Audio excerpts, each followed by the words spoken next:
Entries limited. Book time tickets at MoMA.org. If you believe democracy requires a free press, your station is WNYC, 93.9 FM and AM 820, NPR News and the New York Conversation.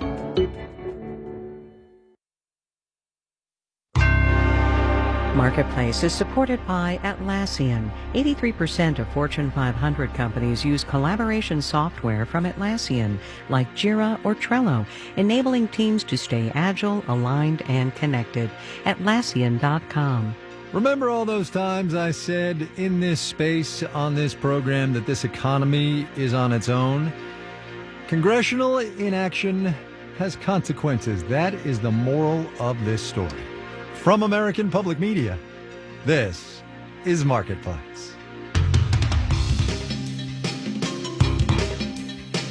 Marketplace is supported by Progressive Insurance, offering Snapshot, a program that adjusts insurance rates based on safe driving habits. Now that's Progressive. Learn more at progressive.com or 1-800-PROGRESSIVE. And by WeWork, committed to working in new ways, focusing on health and safety, flexible terms with purposefully designed spaces. More at WeWork.com/tomorrow. And by McDermott, Will & Emery, an international firm where lawyers work every day to help clients fuel missions, knock down barriers, and shape markets. More at MWE.com.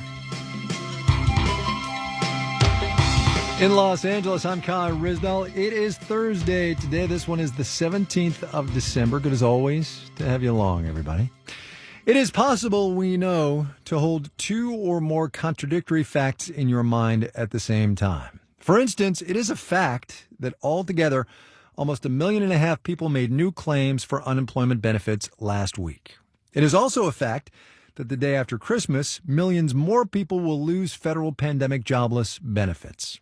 And it is further a fact that Congress, which is to say Senate Republicans, for months have not been able to agree that more government help for this economy is necessary. Now that backs are against the wall, though, it seems likely some kind of relief package might pass, probably something just under $1 trillion. But as Marketplace's Mitchell Hartman reports, there is still a real and increasing risk that the recovery from this recession is going to be slower and longer and more painful than it had to be. COVID surging, layoffs are rising, consumers are hunkering down. Not a great place to be heading into 2021. Mark Zandi at Moody's Analytics says the $900 billion Congress is considering spending to get the economy moving in the right direction is only a down payment on recovery. This relief package is about avoiding going deeper into the economic hole. Without it, I do think we will go back into recession. So this is about avoiding that. It's not really about jumpstarting the economy. And without more stimulus spending, especially to shore up state and local government budgets, Heidi Shierholz at the Economic Policy Institute says the economy is backsliding. We've already seen more than 1 million jobs lost in state and local government. When you have teachers and firefighters who lose their jobs so they no longer have income, they aren't spending money in the private sector, and so more people lose their jobs.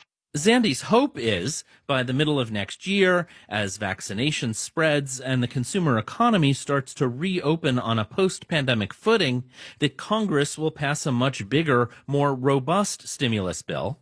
Infrastructure spending would generate lots of jobs for all of the folks that have lost their jobs permanently and to try to get the economy back to full employment more quickly. If that doesn't happen, well, we've seen this movie before. Heidi Shierholz says after the Great Recession, Congress pulled back on stimulus spending too much, too early. What they're doing now is way better than nothing, but it's not enough. And I do worry about we're really setting this up to be another long, slow recovery. That recovery to full employment took 7 to 8 years. I'm Mitchell Hartman for Marketplace. Two more contradictory fact sets before we go on here. Number one, more than 3,600 Americans died of COVID yesterday. More than 245,000 new cases were reported, both of those record highs. And number two, the Dow, the NASDAQ, and the S&P 500 hit record highs today, too. Details, numbers, when we get there.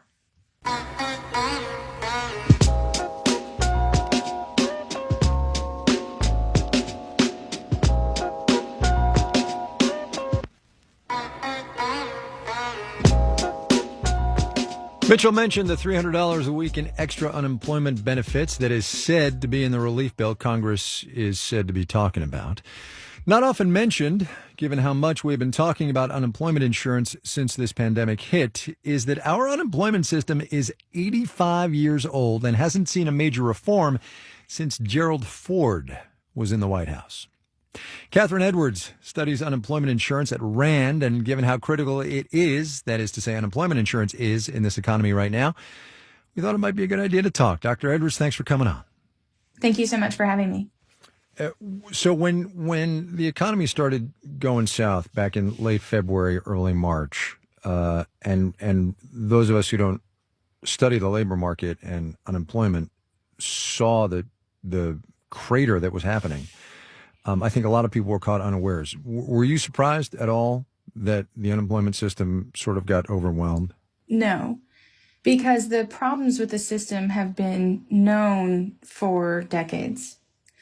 The real weakness in unemployment insurance is that the people who finance the program and the people who administer the program are better off when fewer people receive benefits. Right? Your state has to finance a tax on its employer base in order to pay for benefits. And states don't like doing this. You know, I mean, you can imagine the Amazon headquarters search. They said one of the components of their process would be what the employer tax was in the state. When Congress saw that a recession was coming, it knew exactly what it had to fix. And they did it all in the single legislation. Unfortunately, they had it all expire. Right, which gets us to the current moment where there is so much peril as Congress decides what it's going to do. Yes, I often joke with my friends that perhaps Congress just has a flair for high drama, which is why they keep on establishing benefits in the middle of recession and then threatening to take them away, but possibly extending. It's not a very fair thing to do for the families who are relying so entirely on these benefits because there is no job to be found. Right. How much of the, well, I'm going to say dysfunction, you may disagree because arguably it's working, but how much of the dysfunction of the unemployment insurance program is because it's kind of a state and federal hybrid? I would argue, especially in terms of fraud, it's most of it. But on the benefit side, when you allow benefits to vary across states, you create a wedge between what someone earned and what they get in a benefit, right? So if I were to apply for Social Security old age insurance tomorrow, and I found out that because I lived in Texas, I got half of what I would have gotten had I lived in Oklahoma, right? People would be incredibly upset, and they wouldn't be able to believe that this benefit that you paid for and worked for is ultimately going to be filtered through what your state feels is worthy, right? It should be based on you. We do that for old age insurance, but we don't do that for unemployment insurance. Yeah. So given that, on the one hand, we tried to reform or fix the unemployment insurance system in this country several times over the past 5 decades. But on the other hand, we saw Congress in March work unbelievably quickly to shovel trillions of dollars out the door when it was desperately needed in unemployment and business support. What's your confidence level in finally being able to rectify the wrongs? You know, the question you're asking me is, have we reached a turning point?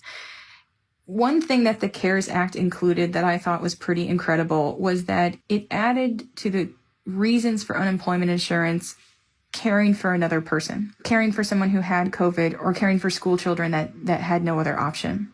So my hope would be that we would act boldly and broadly in thinking not just here's this program that's joint state that has eroded benefits, but we have an economy that has risk that workers are exposed to that we should cover efficiently because that's the best investment for the economy.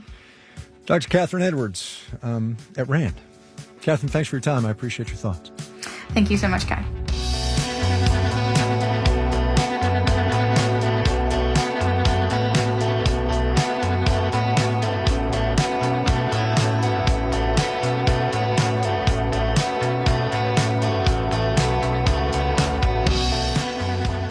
A story now about the streaming ecosystem.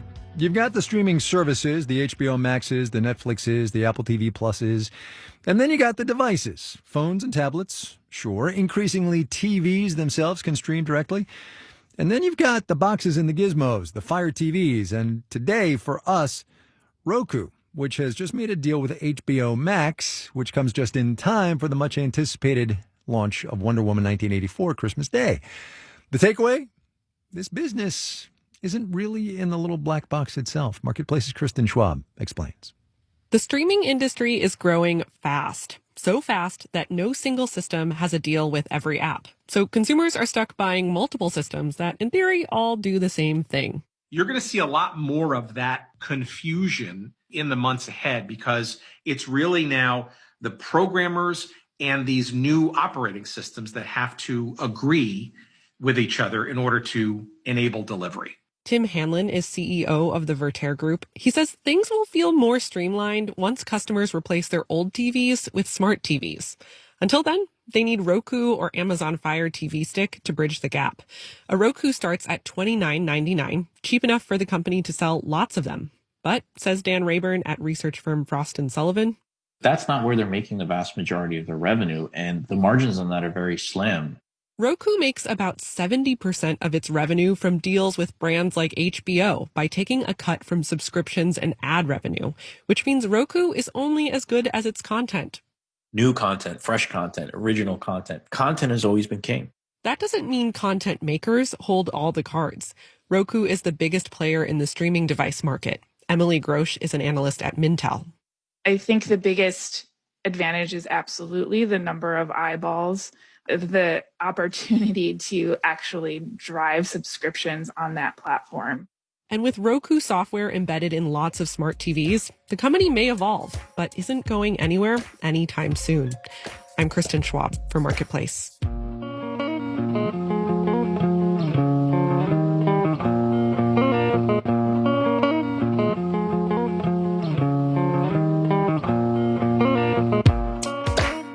Coming up. It's red and green, it's very bright, and it has a polar bear wearing a scarf that's actually like a tie. Ah, the ugly Christmas sweater. But first, let's do the numbers. Dow Industrial's up 148 today. That's almost 0.5%, 30,303, which is, I think, a palindrome. I can't do it on the fly. I don't know. The NASDAQ gained 106 points, 0.8%, 12,764. The S&P 500 picked up 21 points, almost 0.6%, 37 and 22. A sidebar here to Kristen's piece about Roku. It is the most popular, as she said, of what are known as over-the-top or OTT streaming devices. That's according to Deutsche Bank. About 43% of consumers who own OTT devices say they own at least one Roku. Shares, by the way, up 1.1%. Amazon down about 0.1% today. The drugstore chain Rite Aid reported strong third quarter and boosted its sales revenue and profit targets. Shares thus shot up more than 17%. Bond prices fell. Yield on the 10-year Treasury note rose 0.93%. You're listening to Marketplace. Marketplace is supported by TD Ameritrade. You can get smart with your investing with customizable tools and education designed just for you at TD Ameritrade, where smart investors get smarter. And by HIMS, offering men access to licensed medical professionals online who can evaluate conditions including ED, hair loss, and more. If appropriate, prescription products can be purchased and shipped direct. More at forhims.com. And by CrowdStreet, where accredited investors may bolster their portfolios through institutional quality commercial real estate investing online. Nearly $1.5 billion have been invested in 490 high-demand deals. More about investment opportunities at CrowdStreet.com. WNYC is supported by the New York Committee for Occupational Safety and Health, presenting the World Trade Center Health Program, healthcare for 9/11 disaster rescue and recovery workers and survivors. More at cdc.gov/WTC. Throughout 2020, WNYC has delivered honest reporting and conversation that's helped our community navigate these uncertain times. And while there's still a lot about the future we don't know, we do know that WNYC will be here for you, helping make sense of it all. WNYC was made for moments like these, but we can't do it without your support. If you're able, please make a year-end contribution today. Visit WNYC.org/donate or call 888-376-WNYC. You're listening to Marketplace on WNYC. In the 7 o'clock hour of All Things Considered, we'll hear from the Chief of the National Guard about the Bureau's role in COVID-19 vaccine distribution and its plans for the next year. We'll hear that and much more at 7 o'clock. Stay with us. This is Marketplace. I'm Kai Ryssdal. We have come to that point in 2020 where comparisons can be made between a life-saving global immunization program and weird frozen ice cream balls. Maddie Bender wrote about Dippin' Dots and corona vaccines for Popular Science. Maddie, welcome to the program. Hi, Kai. Thanks for having me. So look, for those who are unfamiliar, what are Dippin' Dots? Well, Dippin' Dots are essentially ice cream, but much, much colder. They're these little round pelletized dots that melt in your mouth when you eat them. And they were actually invented by a microbiologist who was initially working on animal feed and thought, why don't I apply this same technology to ice cream to create a unique product? Wow. I don't know if I'd have gone from animal feed to ice cream, but okay. But anyway, so the similarity here, the join point between these vaccines and this ice cream-like substance, and I say that just because I've had them and they're a little odd, is the extreme cold temperature, right? Explain that a little bit. Completely. So because of how Dippin' Dots are created, which is they're put in liquid nitrogen and made super, super cold, you need to keep them at a very cold temperature. These vaccines, the ones produced by Pfizer and Moderna, also have to be kept at a super cold temperature. Because of that, both Dippin' Dots and now these vaccine distributors have had to create what's called a cold chain. Right. So let's dig into that a little bit because that's the logistics and marketplace slice of these things. Dippin' Dots is manufactured here in California, sold at baseball stadiums and sports arenas and everywhere else around the country. They have to keep them cold. They do it with dry ice, much like these manufacturers of vaccines are going to have to do, right? Yeah. So Dippin' Dots needs to be stored at least at negative 49 degrees Fahrenheit. But it's not an easy process. Dry ice can be dangerous. You need to wear gloves when you're handling it because it can cause burns. And then in addition, it can go quickly from solid to gas form and take up the space that oxygen normally would. Right, which is why the FAA had to grant special waivers for airplanes. Obviously, it becomes a problem in an enclosed space like an airplane. But the thing that hit me out of this article was that dry ice does not last necessarily forever. And approximately like once every 5 days, as these Dippin' Dots are en route, they have to sometimes be met by additional dry ice refrigeration. And so one imagines vaccines might have that same dilemma. Exactly. Pfizer's actually said that their vaccine can be stored in the containers they put them in called pizza trays, just because that's what they look like for up to 30 days. But you need to come in and restock it with dry ice every 5 days. And that presents an additional logistical challenge for the people shipping out and distributing these vaccines.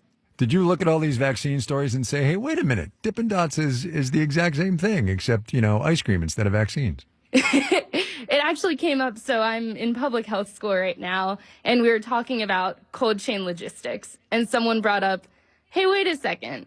Doesn't Dippin' Dots also have to be super cold? And that made a lot of sense to me because growing up, you'd always see Dippin' Dots at kind of these random places. So amusement parks and sports stadiums, but you couldn't find them at your local grocery store. Now, have you ever had Dippin' Dots? I have. What do you think? I'm on the record in this interview as thinking they're kind of weird. What do you think? I also think they're kind of weird. Someone described it in a tweet as chewy, which I think that kind of is the mouthfeel. I do like the cookie dough flavor, though. Oh, man. Well, you can't go wrong with cookie dough. Maddie Bender, writing in Popular Science about the cold chain for Dippin' Dots and what that has to do with life-saving global vaccine preparation. Maddie, thanks a lot. Appreciate your time. Thank you.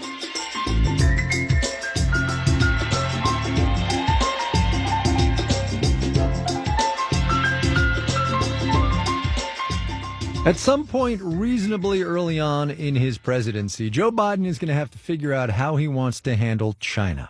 The Trump administration leaves him with an ongoing, although largely forgotten, trade war. A phase one trade deal that mostly has not delivered. Unresolved questions on market access, intellectual property protections, forced technology transfers, the list goes on.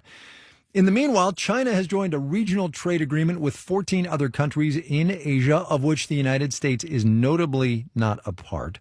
China has the second biggest economy in the world, so it's tough not to do business there. So, Marketplace's Sabri Benishore looked at some of the Biden administration's options.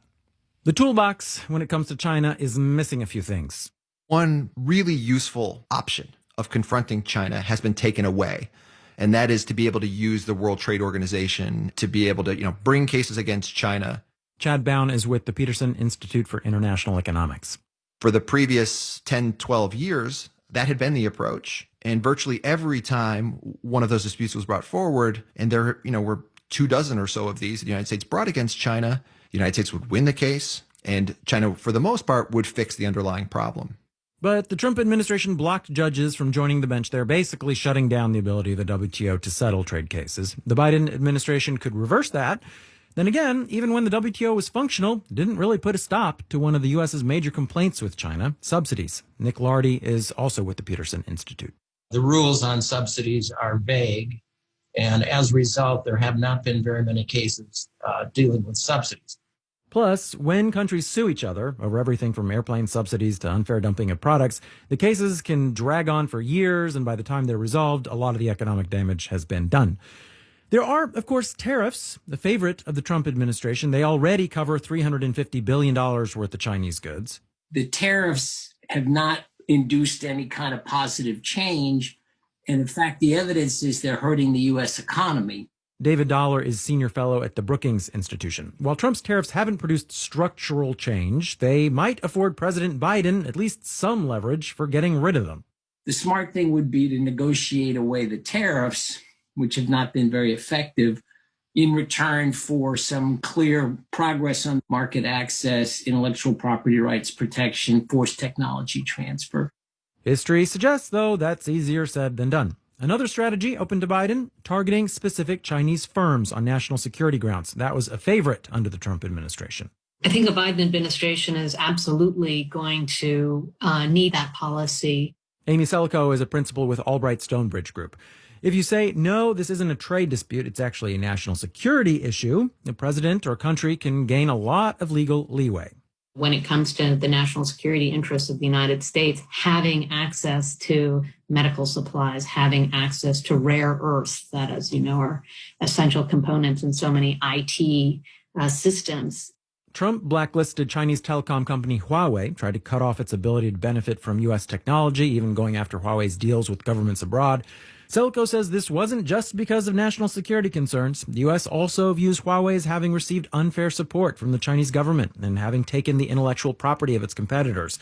Blacklisting as a policy, though, can invite other problems. China can harass U.S. companies in return. There's one approach that fell out of favor under the Trump administration. Simple, strengthen numbers. Start building a club of like-minded economies. Again, Brookings' David Dollar. A lot of countries have the same issues with China as the U.S. does. Together, they could change the rules at the WTO, for example. And Dollar says the U.S. needs to build and rebuild ties with Asian countries and rejoin the Trans-Pacific Partnership Trade Agreement. That deal, negotiated under Obama and abandoned by Trump, doesn't include China and sets a high bar on issues like protecting intellectual property. If we're creating a better set of rules for innovation and efficiency, then that's going to tend to win out as the home for important supply chains. Whatever path the Biden administration treads, the reality is that China's economic clout keeps on growing, and none of the available tools is a silver bullet for managing the relationship between two economic superpowers. In New York, I'm Sabri Benishore for Marketplace. You can hear Sabri sometimes hosting the Marketplace Morning Report. Usually it's David Boncaccio getting out of bed early. Either way, check him out. Everything you need to know to start your business day.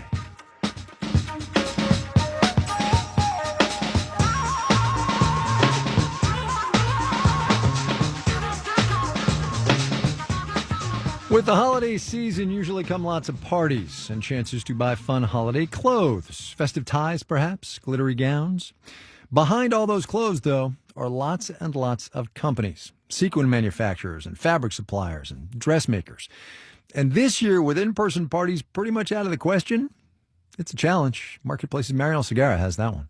There's a company in New York City's garment district called Shine Trim. It sells elaborate embellishments like sequined red bows and gold beads to fashion designers and dressmakers. And we also get a lot of people just coming in, you know, I'm going to a New Year's Eve party and I want to bling it out. Owner Helen Lynn says she's noticed something this year. Clothing makers are coming to her saying, I need to make my customer a really fancy blouse. It's got to be all sequin and all crystals, and we want to do it so shiny. But nothing for the waist down, because if you're going to a holiday party this year, it's probably on Zoom or FaceTime. I've not heard anything about, like, I'm wearing these amazing pants that I need to get tons of rhinestones for. The people who are buying fancy clothes for virtual parties are the exception.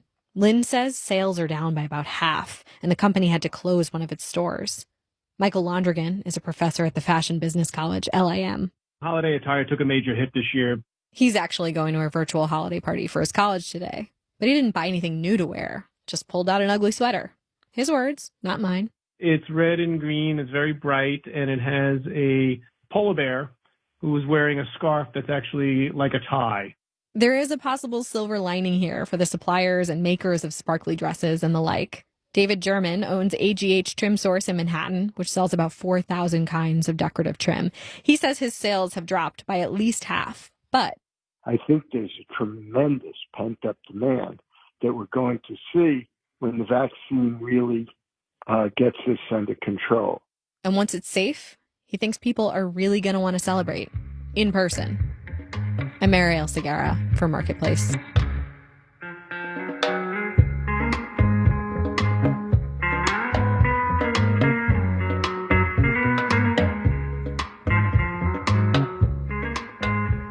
This final note on the way out today, in which you pay your money, you take your chances, and you can pay in Bitcoin if you like.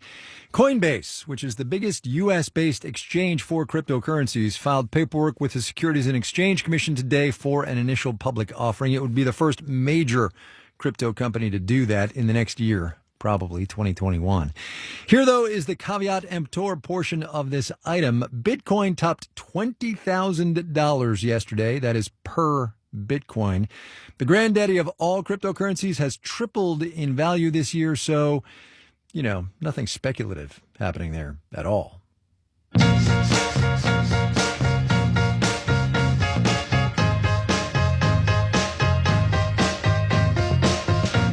Marketplace is supported by Magoosh, online test prep for GRE, GMAT, ACT, and SAT. Staying at home is a great time to prepare for something new with self-guided lessons and support.